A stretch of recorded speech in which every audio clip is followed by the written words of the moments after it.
So new economic and demographic trends bubbling beneath the surface in South Carolina, changing the presidential race in the South primary. Doug McElway is live in Myrtle Beach, South Carolina. So, Doug, South Carolina is not really the same state that it was when we had that huge fight over the Confederate flag back in the 2000 primary, or even when Newt Gingrich beat Mitt Romney there back in 2012. That's right, Martha. That old stereotype of dear old Dixie in the old South is long gone. South Carolina has been evolving for a long time, but it's been doing so by stages, by regions, by zones, and that makes the state very, very difficult for candidates to try to figure out, very difficult for candidates to message to. South Carolina has always been a state that's been described as sort of three different political zones.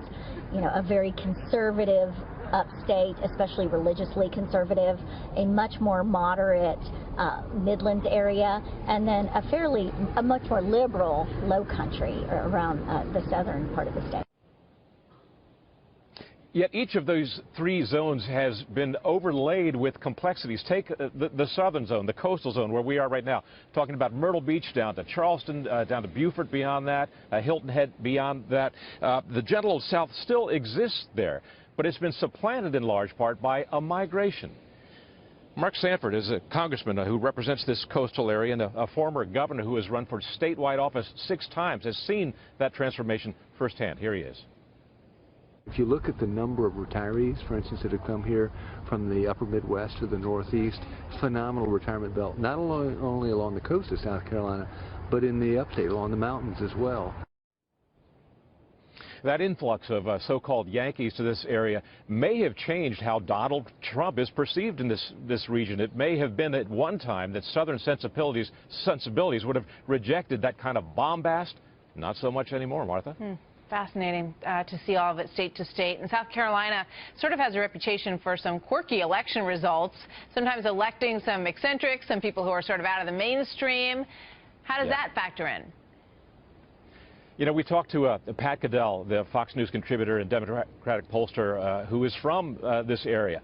His family dates back in South Carolina to the Civil War days. He cites that old story about South Carolina, that it is too small to be a nation, too large to be an insane asylum.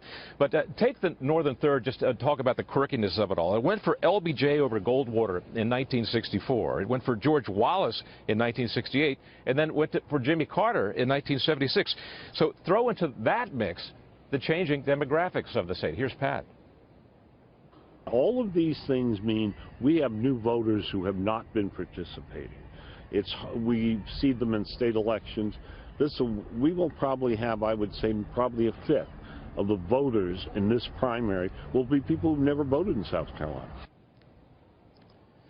So what to look for? Watch the 1st congressional district. That's what Mark Sanford says. Watch the lowlands. He said as go the lowlands, oftentimes goes South Carolina, and could dictate the outcome of what happens here on Saturday night. We'll see. Fascinating. Thank you very much, Doug.